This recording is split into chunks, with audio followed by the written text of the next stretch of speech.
dar la bienvenida a las personas que se enlazan en este momento a través del YouTube. Muy bienvenidos a este canal. Les bendecimos, les enviamos una palabra de ánimo en el nombre de nuestro Señor Jesucristo. Hoy vamos a hablar un tema muy interesante a manera de introducción. Vienen muchos días con este tema, el ADN espiritual. El ADN espiritual. Hagamos una oración y entramos en la palabra. Señor, te damos gracias. Bendecimos tu nombre, tu Espíritu Santo en medio de la alabanza, tu Espíritu Santo en medio de la palabra, tu presencia, Señor, sanando, restaurando, afirmando la fe. Bendigo a tu pueblo, Señor. Cientos y miles de personas enlazadas en este momento para oír tu palabra, para oír tu voz, para ser edificados en la fe, en el nombre de Jesucristo. Amén, amén, amén. El ADN es una información relativamente científica nueva, que es el banco de información de una persona. Cuando una persona comete un crimen y le detectan un cabello en la área del crimen, una gota de sangre, cualquier rastro de su persona, a través de estos elementos hacen una investigación y dan con esa persona, con esa base de datos donde están nuestras huellas a través del ADN. El ADN es único, lo tiene una sola persona, es único, y de ahí los hermanos, hermanas de sangre tienen una similitud muy parecida, pero no es igual, tiene una mínima diferencia. De ahí el ADN. Cuando nosotros vamos pasando los años, 5 años, 10 años, vamos envejeciendo, lo que nos mantiene como identidad es nuestro ADN. Es una línea de información que nos mantiene quiénes somos nosotros. No olvidamos, inclusive nuestro cuerpo está manteniendo esa información. Entonces, el ADN es único. Cuando hablamos ahora de la fe, cuando hablamos del cristianismo, ya hemos estudiado el libro de Hechos de los Apóstoles, 28 capítulos que hablan acerca de los padres de la fe. Nos enseñan cómo vivieron los primeros cristianos, su fe, su convicción. Fueron perseguidos por la palabra y se mantuvieron en la relación con el Espíritu Santo, mismo que los guiaba a toda verdad y toda justicia. El Espíritu Santo, que era su fuerza, como dice Hechos 1:8, pero recibiréis poder cuando haya venido sobre vosotros el Espíritu Santo. Entonces, todo este libro de Hechos de los Apóstoles nos ha hablado acerca de los primeros padres de la fe, los primeros hombres y mujeres de la fe, cómo vivieron, qué los mantuvo unidos en una misma mente, en un mismo parecer y en un mismo sentir. ¿Qué fue? Fue un solo espíritu. Y ahí la clave, la esencia del ADN espiritual. Cuando nosotros tenemos el ADN de Dios, entonces venimos guiados por Dios, por su Espíritu Santo. Muy bien, entremos entonces en materia, miremos unas citas bíblicas que nos va a ser de gran bendición. En Hechos de los Apóstoles, capítulo 15, versículo 1 en adelante, encontramos una disputa entre los fariseos cristianos y los primeros cristianos gentiles, donde los fariseos cristianos exigían que los primeros cristianos gentiles fueran, que guardaran la ley, que fueran circuncidados, etc.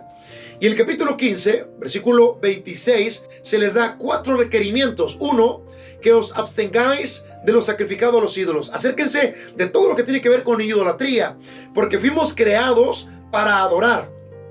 Nada ni nadie debe ocupar el lugar de nuestra adoración a Dios. Hay personas que son adoradores de la adoración. Dicen, voy a cantar este canto porque me gusta, voy a hacer esto porque me gusta, voy a hacer esto porque me agrada, a mí me gusta. No, nosotros fuimos creados para adorar a Dios. La honra y la gloria es para Dios, número 1. Entonces, regla que le aplica a la comunidad judía cristiana y a la comunidad cristiana gentil o gentil cristiano. Que os abstengáis de lo sacrificado a los ídolos. Y luego dice, de sangre. Todo lo que tiene que ver con sangre, no se debe de comer la sangre. Número 3, de ahogado. Cuando un animal moría ahogado, no debía de consumirse ese alimento. Y número 4, muy importante, número 4, la fornicación. A partir de que nosotros entregamos nuestra vida a Cristo, esta es raíz de un ADN, es raíz de un fundamento cristiano, de la primera iglesia apostólica, como ellos se guiaron. Entonces, dice, de la fornicación. ¿Qué es la fornicación? Todo pecado que tiene que ver con el cuerpo. todo pecado que tiene que ver un joven, una jovencita que entra en una relación sexual antes del matrimonio, está contaminando su cuerpo, por lo tanto está pecando delante de Dios.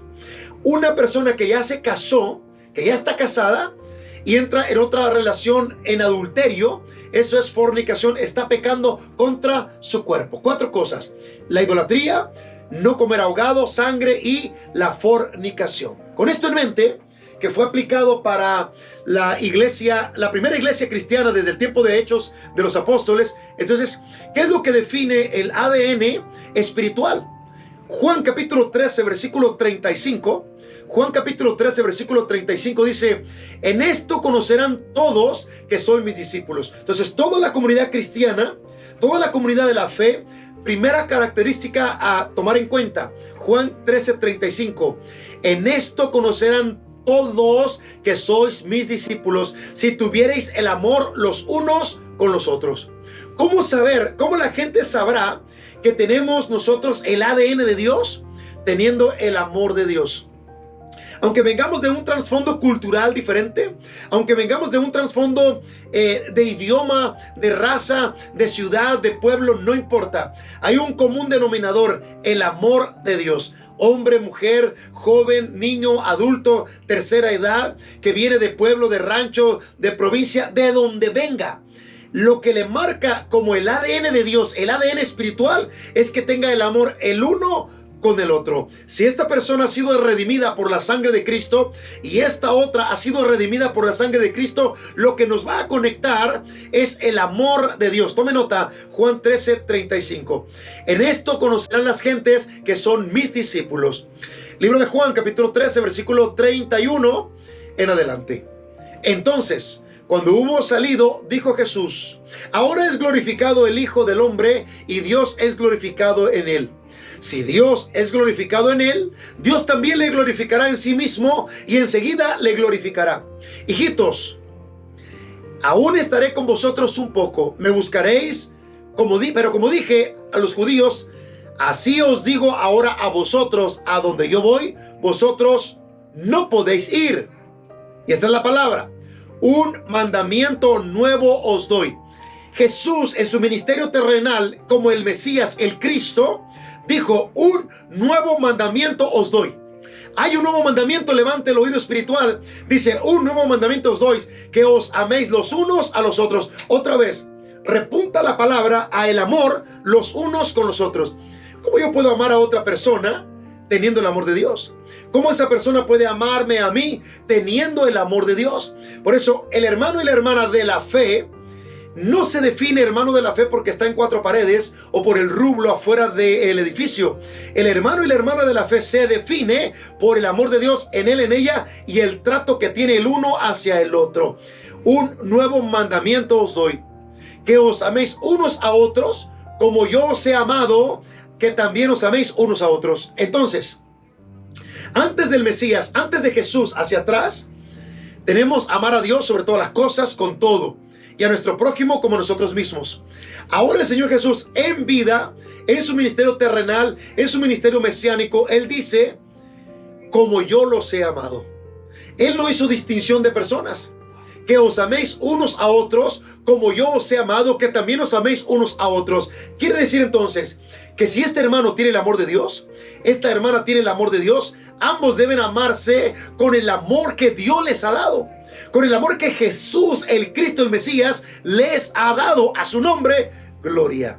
Verso 35 dice: en esto conocerán todos que sois mis discípulos, si tuviereis amor los unos con los otros.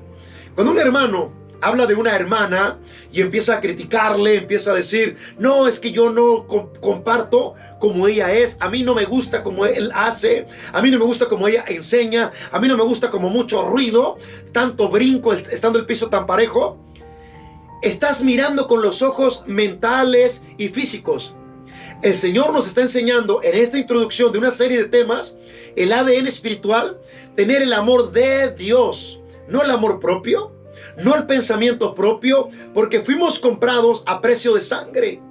¿Cómo vivió la iglesia, los padres de la fe en el principio? Hechos capítulo 4, versículo 32 en adelante, dice así: La multitud, no uno o dos, la multitud de los que habían creído era de un corazón y un alma. Todos eran de un corazón y un alma. Estudiando sobre amar al prójimo como a sí mismo, o quién es mi prójimo, aún dentro del judaísmo, dicen, la Biblia, la Torá, nos enseña que amemos a nuestro prójimo y le agregan que piense como yo. Cuando la Biblia no dice eso, ellos agregan, debo amar a mi prójimo que está a mi lado en los proyectos de visión que yo tengo. Eso no dice la palabra, le van agregando. Más bien debería decir, yo amo a mi prójimo aunque no piense como yo, amo a mi prójimo aunque es diferente que yo, porque Dios me amó a mí, a su nombre, gloria. Entonces, la iglesia primitiva, los padres de la fe, la primera iglesia, dice la escritura que la multitud de los que habían creído, de los que tenían fe, era de un corazón y un alma. De un corazón y un alma. Ninguno decía ser suyo propio nada de lo que poseía. Fíjate la característica. Se daban. Mi tiempo para la obra del Señor, mis finanzas para la obra del Señor, mi conocimiento, los dones que Dios me ha dado para la obra del Señor. No hay que aplicar un egoísmo. Pues si puedo, si tengo tiempo, si me sobran $5, si me sobra tiempo, veré el fin de semana, veré el próximo mes. Ese no es el ADN de Dios. Ese no es el amor de Dios. Esa no es la primera característica de los padres de la fe. Dice que todas las cosas las tenían en común, un corazón y un alma. ¿Cuál corazón? El de Dios. El de Dios. ¿Qué dijo el Eterno acerca de David? David, un siervo conforme a mi corazón. ¿Por qué dijo un siervo conforme a mi corazón? Porque hará la voluntad del Señor. Lo que el Señor ponía en su corazón, Él lo hacía. A su nombre. Sino que todas las cosas estaban en común. Y con gran poder los apóstoles daban testimonio de la resurrección del Señor Jesús. Y abundante gracia era sobre todos ellos. Primero de Corintios capítulo 12, versículo 13. El ADN espiritual. Las raíces del cristianismo, los primeros padres de la fe, los primeros padres apostólicos, los primeros 100 años de cómo vivía la iglesia cristiana, está en la Biblia. 1 Corintios 12:13 dice, porque por un solo espíritu fuisteis todos bautizados en un cuerpo, sean judíos o griegos, sean esclavos o libres, y a todos se nos dio a beber de un mismo espíritu. Entonces, esta persona tiene un estatus social diferente. Pobre, mediano, rico. Esta persona tiene un coeficiente intelectual bajo, mediano, muy avanzado.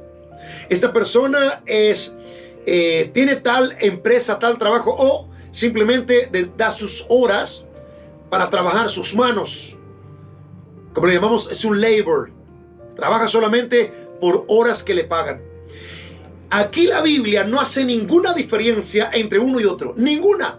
El amor de Dios, el ADN de Dios no hace ninguna diferencia. Las personas lo pueden hacer, aunque entre comillas se llaman cristianos.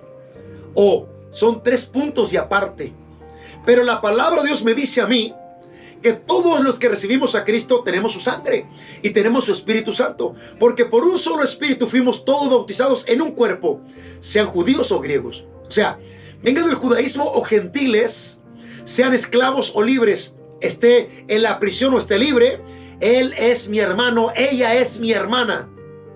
Ella es mi hermana. Si lo estoy mirando con los ojos materiales, con los ojos físicos, y no está en mí la revelación del ADN de Dios, el amor, el Espíritu Santo, la gracia de Dios, un alma, un corazón, entonces voy a empezar a juzgar. Voy a tener un prejuicio contra las personas. Eso no es espiritual. Ese no es un ADN espiritual. Es un ADN del mundo. Dice la Biblia que antes éramos hijos de perdición. Antes vivíamos en el lodo cenagoso, en pantano de pecado y miseria. Nosotros, nuestros padres, nuestras generaciones pasadas. Pero un día vino Cristo a libertarnos. ¿Nota usted entonces que no es lo que uno tenga o deje de tener en una manera material? Esclavos o libres, a todos se nos dio a beber de un mismo espíritu. ¿Cuál es ese mismo espíritu? El Espíritu Santo de Dios. Juan capítulo 1, versículo 12. Mas a todos los que le recibieron, a los que creen en su nombre, les dio potestad de ser hechos hijos de Dios. ¿Cómo llegamos a ser hijos de Dios? Jóvenes, adultos, tercera edad, hombres, mujeres. ¿Cómo llegamos a esta unidad de un mismo espíritu, de una misma fe, una misma convicción? Por el Espíritu Santo y por el amor de Dios y por la sangre de Cristo. Por eso dice Juan 1:12, mas a todos los que le recibieron, a los que creen en su nombre, les dio potestad de ser hechos hijos de Dios. Punto. Versículo 13, que no nacieron de sangre, ni de voluntad de carne, ni de voluntad de hombre, sino de Dios. Ahí está la clave reveladora. ¿De dónde viene este nacimiento espiritual? ¿De dónde viene esta convicción de la fe? Por Dios. Directamente de Dios. Directamente de Dios. Podemos vestir diferente, podemos hablar diferente, pero el común denominador, el ADN, es el Espíritu de Dios, la esencia de la fe, la sangre de Cristo. Ahora, aquí nos equivocamos mucho. Cuando una persona se acaba de convertir y esta persona no tiene mucho conocimiento, empezamos nosotros a juzgarle. Nos equivocamos ahí. Él va a hacer su tiempo en Dios. Ella va a hacer su tiempo en Dios. Algunos a veces me preguntan, me dicen, pastor, ¿cómo estoy haciendo? Deme por ahí una evaluación, un feedback. ¿Cómo estoy haciendo? Le digo, ¿está haciendo bien? Porque yo veo que lo haces con fe, lo haces con amor de Dios. Y luego me responden, es que hay otros que lo hacen mejor que yo. Bueno, mira, otros lo pueden hacer mejor que tú en técnico. Pueden ser técnicamente mejores, tener estudio para lo que tú estés haciendo, pero no tienen el Espíritu de Dios, no tienen la presencia de Dios, no tienen el amor por las almas. Cierro con esto. La Biblia dice que en el cielo hay gozo cuando un pecador se arrepiente. Cuando un pecador se arrepiente, hay gozo en el cielo. Hay celebración. Si en el cielo, cuando un pecador, hombre, mujer, joven, adulto, tercera edad, se arrepiente, entra al reino, dice que los ángeles celebran. Entonces nosotros acá, cuando sabemos que alguien, oímos un testimonio de lo que Dios está haciendo en su vida o lo que Dios hizo, debemos celebrar. Gloria a Dios, gloria a Dios, gloria a Dios. Me preguntaban esta mañana sobre cómo yo evaluaba 10 años de la estación de radio. Le dije, depende desde qué punto lo vamos a ver. Si lo vamos a ver desde el punto de vista económico, hubo altas y bajas.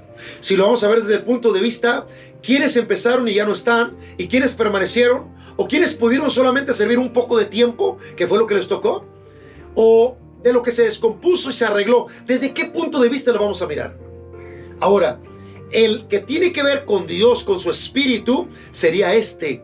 Si vamos a medir 10 años, vamos a medirlo por las almas. Porque el Hijo del Hombre vino a buscar y a salvar lo que se había perdido. No importa cuántas más computadoras tengamos, a cuántos más lugares lleguemos, cuán bien nos veamos o cambios de color hagamos acá. Lo importante es cuántas personas fueron restauradas y cuántas fueron alcanzadas para el reino. Ahí sí. Y ahí toda la gloria y la honra es para el Señor. Y cuando acabemos de hacer eso, diremos, siervo inútil somos, porque fue lo que nos mandó el Señor, por las almas, a su nombre. Tenemos un ADN que Dios nos ha dado. Este ADN espiritual debe tener una imitación, un modelo conectado con Jesucristo. El mayor ejemplo no es querer ser como Dios, porque Él es eterno y nunca le hemos visto. En Colosenses 1:15 dice que Jesús es la imagen del Dios invisible. Entonces Jesús debe ser nuestro modelo a un ADN. Cómo predicaba, cómo hablaba, cómo hacía. Su mensaje era muy sencillo, muy fácil de plantearlo, muy sencillo. Dos cositas nomás. Una, ve y cuéntale a los tuyos cuán grandes cosas el Señor ha hecho contigo. Así nada más. ¿Qué te ha hecho el Señor? Explícanos cómo sucedieron las cosas. Y aquel ciego dijo, yo no sé. Lo que yo sé es que yo era ciego y ahora veo. Es número uno, testimonio, testificar. Y número dos, hablar el lenguaje que las personas pueden entender. El maestro fue ahí junto al mar y salían las barcas, las pangas, venían de haber trabajado toda la noche, no pescaron nada, están frustrados. Y el maestro viene y les dice, a ver muchachos, tírenla a la derecha. Y ellos dijeron, toda la noche hemos trabajado. No dijo, toda la noche hemos pescado, toda la noche hemos trabajado y nada hemos pescado, pero en tu palabra echaremos la red. Y la tiraron. Entonces, cuando ellos miraron aquella cantidad de peces, aquel milagro, ellos sintieron temor por la gran cantidad de peces. Y Pedro dijo, Señor, se arrodilló, apártate de mí, soy hombre pecador. Entonces, aquí el Señor dio un lenguaje, un mensaje sencillo. Fue allá al campo, a la agricultura, no sé, la gente venía con las botas llenas de lodo, las mantas de la cara llenas de tierra, venían con las manos empolladas, venían cansados por la jornada del día, andar en la cuadrilla ida y vuelta. Llegan ahí a la parada del camión, llegan ahí con el raitero, llegan ahí a la orilla donde van a salir los carros, y de repente el Señor alza su voz y dice, el sembrador salió a sembrar. ¿Y qué es volteando? Vamos a volver a sembrar, vamos a regresar. Y parte de la semilla cayó en el camino. Parte cayó entre piedras, entre espinos, pero parte cayó en buena tierra. Y les ministró. Sencillo, ellos entendieron. Así como el pescador, así como el agricultor. El Señor plantea siempre un mensaje muy sencillo. ¿Sabes quién lo complica? Nosotros. Le metemos mucha filosofía, mucha teología, le metemos mucha doctrina y eso no nos lleva a nada. Cuando Jesús, lo que Él dice que debemos de dar es una palabra muy sencilla, muy práctica, y es su Espíritu Santo en una palabra revelada que va a estar ministrando los corazones. Cierro con esto. El apóstol Juan escribió y dijo, hijitos, os he escrito estas cosas para que no pequéis. Esta palabra es para los que ya estamos en la fe, para los que ya entendemos que debemos caminar bajo un mismo espíritu, y es el Espíritu Santo, y de que somos hermanos de sangre por la sangre de Cristo. Pero en algún momento nos hemos extraviado. En algún momento alguien ha fracturado tu corazón. En algún momento alguien te quebró el alma. Alguien te dejó caer y no puedes caminar. Alguien te dijo, tú no eres para esto. Tú no tienes un ministerio. Tú no tienes tanto tiempo como yo. Alguien lastimó tu corazón, que no fue Dios, no fue una palabra de parte de Dios. Y desde entonces has caminado herido del alma, del corazón. Aquí tenemos afuera de la oficina un indigente que nos hacemos cargo de darle un desayuno de vez en cuando, un café. Y me dice, pastor, yo soy hijo de cristiano. Y me detengo para darle una palabra, para orar por él. Y hoy por hoy ya tiene un trabajo aquí afuera. Y se le da un dinero. Ahora estaba todos los días aquí trabajando afuera, haciendo limpieza, y con alegría en sus ojos me dice, ya tengo un día de trabajo, ahora ya tengo 2 días de trabajo. Su actitud va cambiando, su corazón va cambiando, pero desde el primer día, mirándolo ahí en la banqueta, tirado, dormido, yo miré que alguien rompió su corazón, alguien le hirió. ¿Y sabes qué? Me dice, yo soy hijo de pastores en Ciudad Juárez. Yo soy hijo de pastores. Eso en mí no hizo una diferencia para poner sobre él un prejuicio, porque Dios es el que restaura, y Dios ama a pastores, a hijos de pastores, a diáconos, a personas que son prominentes, teólogos, historiadores, a aquella persona humilde que trabaja en un restaurante. Donde sea que nosotros estemos, Dios nos ama. Y pongo este ejemplo para que nosotros manifestemos el amor de Dios. Hermano, hermana, quizás tú eres esa persona que has leído la palabra que dice, hijitos, os he escrito estas palabras para que no pequéis. Pero si alguno hubiese pecado, esta es la respuesta, y terminó. Abogado tenemos para con el Padre, a Jesucristo el justo. Hoy tenemos un abogado. Yo oro por ti. Yo te bendigo de parte del Señor. Que sea sanado tu corazón. Alguien te quebró. Alguien te dejó caer. Alguien te clavó una daga por la espalda. Alguien te habló al oído y te dijo, no sigas ese ministerio, no sigas ese camino. Pero pon tu corazón en tu mano y pésalo. ¿Tienes paz? ¿Tienes el gozo del Señor? ¿Tienes el gozo de la salvación? Yo voy a orar por ti. Y desde ya yo te amo con el amor de Dios y te bendigo como mi hermano, mi hermana que eres, por la sangre de Jesucristo que sobre ti y sobre mí fue derramada para el perdón de nuestros pecados. Padre, te doy gracias en esta hora. Yo bendigo la vida de mi hermano, de mi hermana, de mi amigo y mi amiga que está recibiendo esta palabra y que su corazón está siendo sacudido por tu palabra, por tu presencia para bien. Señor, aquel que ha sido quebrantado, aquel que ha sido rechazado, humillado, levántalo, Padre, en esta hora por el poder de tu palabra. El ADN espiritual sobre su vida, la sangre de Cristo ahora sobre él, la gracia es renovada en este momento. Es mi hermano, es mi hermana. Yo lo bendigo en tu nombre, Señor. Yo envío la palabra a través de las ondas radiales en el nombre poderoso de Jesucristo. Padre, el perdón para él, para ella, porque él lo anhela, porque él lo busca. En el nombre de Jesucristo, amén, amén, amén. Hermano, hermana, amigo, amiga, en tu corazón dile: Señor, perdóname. Tú tienes que ayudarme a decirle esto, porque dice la palabra que el que pide recibe, que el que busca halla y al que toca se le abrirá. Dile: Señor, perdóname. Dile: Señor, restáurame. Amigo, amiga, hermano, el pasado no determina tu futuro. En este momento es un nuevo día para ti. Pasa página. Hay una luz al final del túnel que se llama Jesucristo y que ahora está en tu corazón. Dios te bendiga, Dios te guarde en el nombre de Jesucristo. Amén, amén, amén.